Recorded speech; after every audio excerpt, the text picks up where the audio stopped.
बात है, दूर एक घने जंगल में कल्लू खरगोश एक पेड़ के नीचे बैठकर डीप थॉट सोच रहा था। अगर ये अर्थ टूट जाएगा तो क्या होगा? अचानक तभी कल्लू खरगोश को एक भयानक सी आवाज सुनाई दी।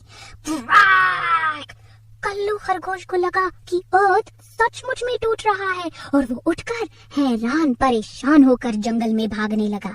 एक खरगोश ने कल्लू खरगोश को भागते हुए देखकर पूछा, ओए कल्लू, क्यों भाग रहे हो भाई?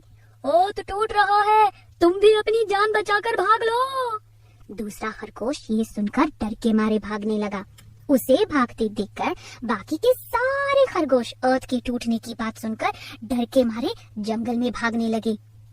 खरगोशों को भागते देखकर एक एक करके जंगल के सारे जानवर, बर्ड्स, इंसेक्ट्स भी अपनी अपनी जान बचाकर भागने लगे। जंगल का राजा शेर एक हिल पर लेटे धूप खा रहा था। शेर ने जानवरों को चीखते चिल्लाते हुए भागते हुए देखा। शेर राजा भागकर भीड़ के सामने रुककर जोर से दहाड़ने लगा, रुक जाओ! सारे जानवर शेर के दहाड़ने पर रुक गए। कहाँ भाग रहे हो सब के सब? अर्थ टूट रहा है राजा साहिब, आप भी भाग चलो, एक पैरट ने कहा। तुम्हें किसने बताया? शेर राजा ने पूछा। मुझे बंदरों से पता चला साहिब, पैरट ने जवाब दिया।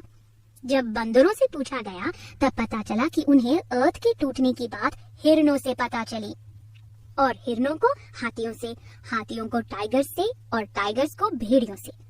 ऐसा करते करते बात आई खरगोशों पर और फिर आकर रुकी कल्लू खरगोश पर। शेर ने कल्लू खरगोश को बुलाकर पूछा, तुम्हें कैसे पता कि अर्थ टूट रहा है? मैंने अपने कानों से सुना है सरकार, कल्लू खरगोश ने जवाब दिया। अच्छा, शेर पूछने लगा, मुझे उस जगह ले चलो। कल्लू खरगोश शेर को उस पेड़ के पास ले गया जिसके नीचे वो कुछ घंटों पहले लेटा हुआ था।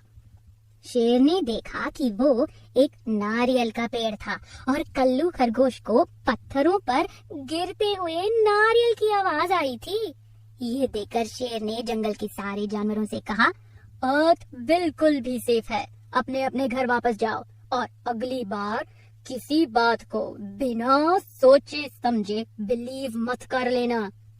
ये सुनकर सारे जानवर रिलीव्ड हो गए और फिर से जंगल में सुख और शांति लौट आए।